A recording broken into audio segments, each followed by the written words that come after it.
Grzegorczyk with whom parents have arranged that they will hide us. So after the Ukrainians released you from jail, you went to I was where your father walking was. outside, in the side street, not the main, until evening, so I can go to Grzegorczyk's, to their house at night. What was the date approximately? I am not good with dates, I'm sorry to say. It wasn't something I wanted to exactly remember. And I know this was the end of the ghetto. And maybe my husband will be better with dates. Okay. What do you know about how your father arranged that situation with that couple? Well, money. You see,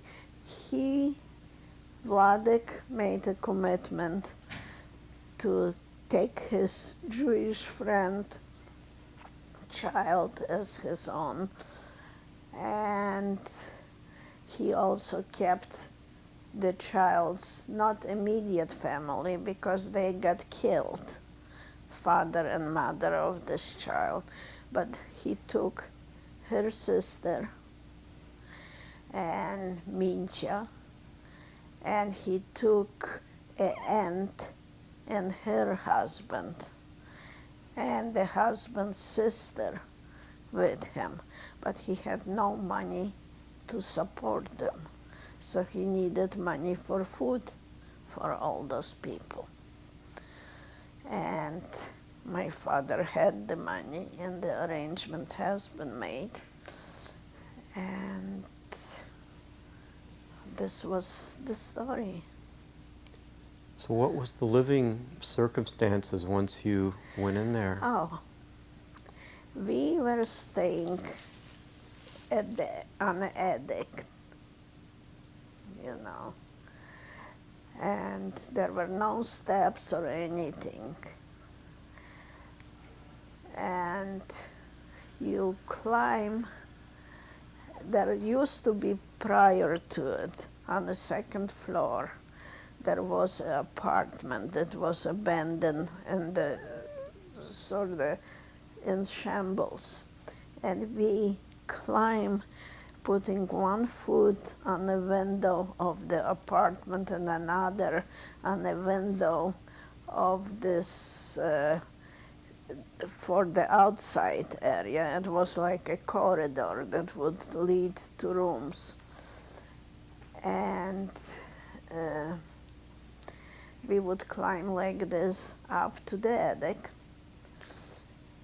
And the attic was a flat area, and then it went down again to the area of the apartment. But this part, there was a wall. It was partitioned. So it was still part attic and part sort of like a small kitchen. We got the small kitchen, our family. The other family lived in the other area. And it was smelly because people had to go out to the bathroom in this bucket that has been emptied every night. And were you able to leave the building? What? Were you able to leave the building? No way. So you had to stay inside all the time? The neighbors could have seen. It was highly populated. Right. We would have endangered Vladek and Olga and the babies, Jiha.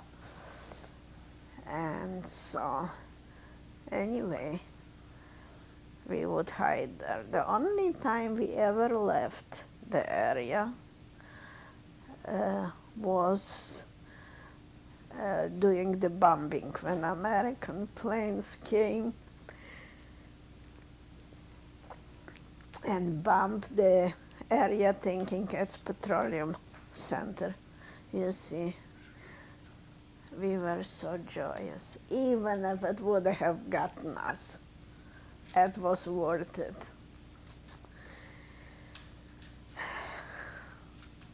This was at night, and this was the only time that we ever, Jesus, Bit of a distraction off camera. Was there destruction to your area or that part of the not neighborhood? far. The bombs were falling all around, you see, us. And we went then out of the building, and we were so joyous. And the next day, the neighbors reported they think the Jews are hiding at Grzegorczyk. At this same time, since they were coming back from the front, some officer took a room in Grzegorczyk's house, so we of course couldn't even move. And when the SS came, he told them to get out of there because where a German warehouse lives, there are no Jews. And he actually saved us then because they didn't search the house. So that couple was forced to leave at that point? No, they just were forced to give up a room, a bedroom to him. And so, anyway, but he was there, not long, I think about 2 or 3 days, I don't remember exactly how long. And short after the bombing, the Russians came from the mountains. And then again, we had this grin from one ear to another, couldn't stop smiling. And they were the ones that liberated us. How many people were living in that attic then with you? What, please? In the attic, how many people were in that little space? There were 4 of them, the sister and the couple and the older daughter of the couple that gave this child for adoption.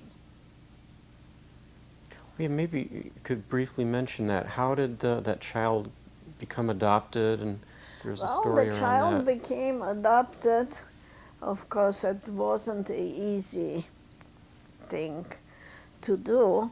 So Olga began putting pillows, presuming to be pregnant. And then, at one point, she went supposedly to her parents' house to have the baby. And she disappeared for I think few weeks, as a matter of fact, and then came back with the baby. You were talking about how the baby was adopted. So whose Yes. child was that the lady had faked the birth? Vladek had a friend who was a Jew. And this friend had one little girl, and the wife got pregnant under German occupation, got pregnant again, and expected the baby. They knew they had no money, they had no way to save themselves, they were nobody of importance in town, so they knew comes next time they are going to be taken to a camp. So they asked Vladek if they would take the baby after the delivery, and in fact they did so.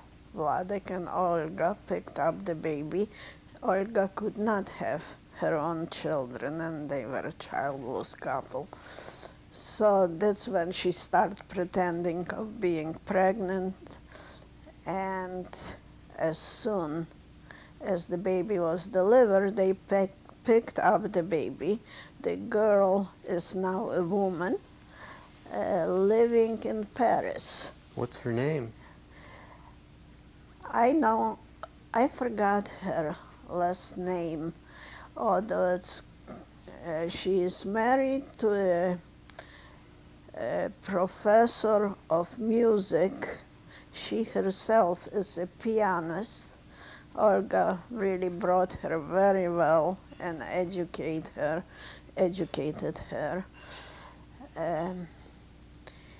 Well, and she was a quite accomplished pianist. Not a virtuoso, but obviously good enough to be sent for concert from Poland, young people's concert, from, Russia to Paris. And there she met this guy who was a grandson, I guess a third generation of was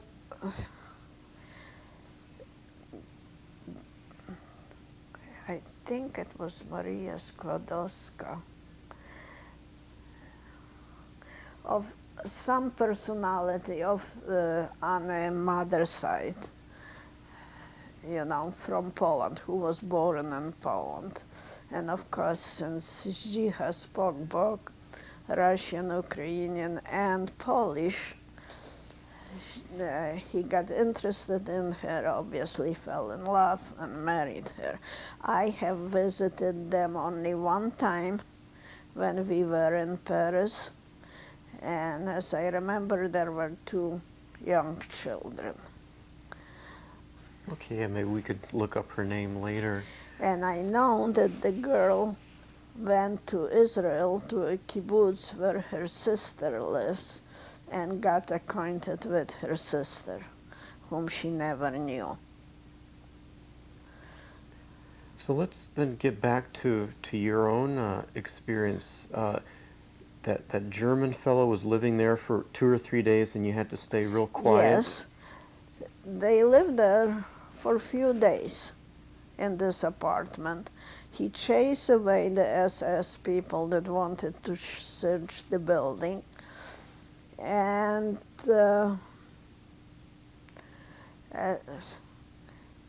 then he had orders to march back to Germany, go with the part of their troops, I guess. And at this same time, they left at night, and the Russians were coming from the mountains. They were like 6 o'clock in the morning. They were coming to town. What were you aware of that was going on in the community there while you were in hiding? Did you have much sense of what the other people were going through? No. We were totally cut off. The only information we had were the ones that Vladek or Olga transmitted to us. There was no newspaper, not at least the kind that we would get hold of. And I don't think Vladek and Olga were particularly interested in newspaper. How did your future husband get into that situation then afterwards? Then, since we went so early into hiding, and since Vladek could not bring tremendous amount of food into the house, considering that there were just 2 people and a baby, Officially. officially. Dan would come occasionally at night. We would send him the money, and as he worked in the fields, it was around farmers and so forth, he would make purchases, and then at night would bring them in a rucksack, bring them to Vladek, and of course stay with us until early morning, about 5 or 5:30, and then go to work again. And when the things got to a point of liquidating the camp, he just came and stayed with us. But I think he will tell you this himself. Right. Well, what was it like for you, if you can go back in your mind, to being in that attic all day, day after day? What did you think It was about? sad. It was sad. It was scary, because the slightest noise you made, you were afraid of somebody hurt on the outside. You live in perpetual fear,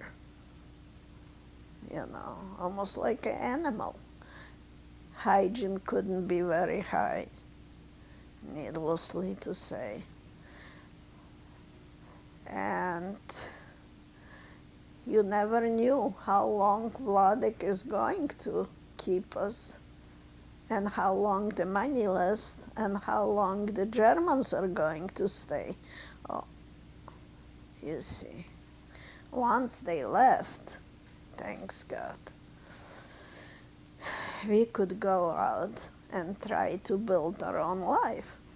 But our perspective on life was so unrealistic. Like, one of the things we done right the first day after the liberation, we went to an apartment with a group of young kids like ourselves that had no family and so forth. And we decided on taking a porch as our living quarters. It was in summer, so it was fine. We couldn't think in terms of winter. You live from day to day. It's a very tough time to change your life into something that you do actually have to plan.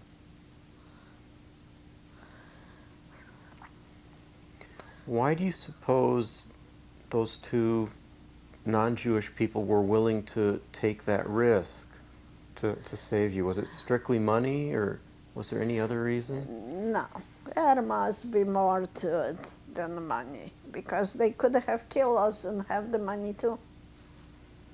Okay? No, because they were decent people. As a matter of fact, we do have a picture. We found a picture of Vladek as he plants in Israel the tree for himself. Okay, we'll show that at the end. Yeah. So, how did things change for you once Daniel became part of the household there? well, for me it didn't change much. There was only a last room in the room that we occupied, which was the area, I swear to it, wasn't more than a quarter of this room. And you spent about 1 year. In my case, it's more than a year. Yeah. My father, who came out of Stray, camp into Borislav, my brother, myself, and then in this little area there were straw mattresses on the floor. And Was there anybody else living in that whole household? not in this particular room. There was partition, And again, the attic continued because this was totally enclosed. There was no windows, no light. And then there was the attic where the other family, Zilberman's family, lived, with Mincha and his Zilberman's sister and the wife. The Silberman or Silberberg? Silberman, I think, Okay. was the name. All right. What kept you going day to day in that little attic? Nothing. Absolutely nothing. You didn't even have books to read. To me, that's utmost deprivation.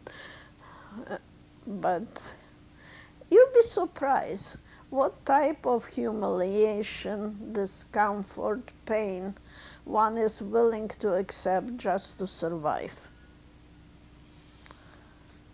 It's humanly incomprehensible unless you've been there.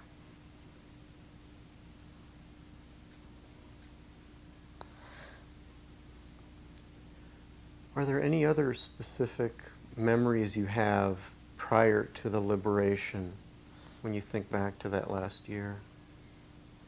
What other images come to you?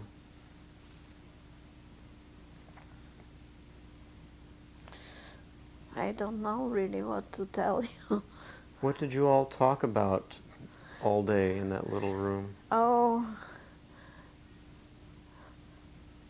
in my case, since I really wasn't neither very old nor very bright, most likely nonsense.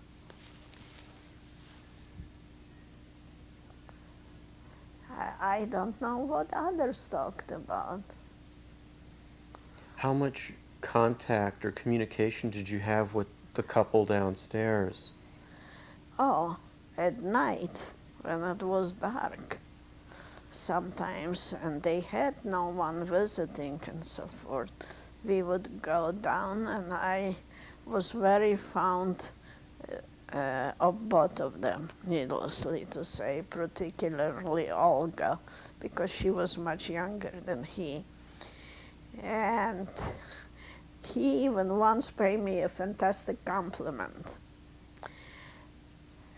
He had some experience in this area.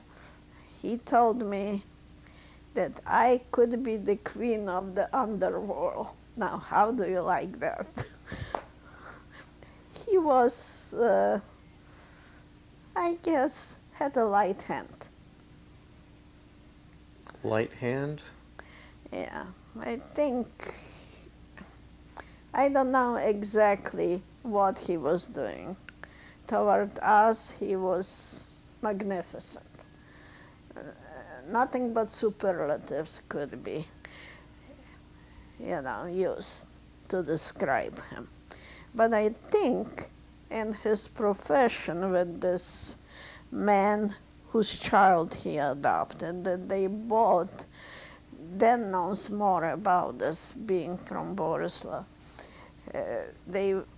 I think they were swiping some naphtha, It isn't like he was a pickpocket or anything like this, but it still wasn't a kosher thing. Naphtha? What is that? Naphtha, it's petroleum. Okay. And they had a method of either diverting that I really don't know. I am talking about things I am not well versed in. And what kind of a communication or relationship did you have with Daniel during that period of hiding? Only if he came in. You see, and another form of communication might have been few words and some dollars to purchase food. How did the liberation come about? As I told you, At about 6 o'clock in the morning, Russian soldiers, the town in itself was surrounded with mountainous area, you see. And the soldiers started coming down, and we heard about this. Vladek told us that the Russians are already in town, and we ran out without shoes because the shoes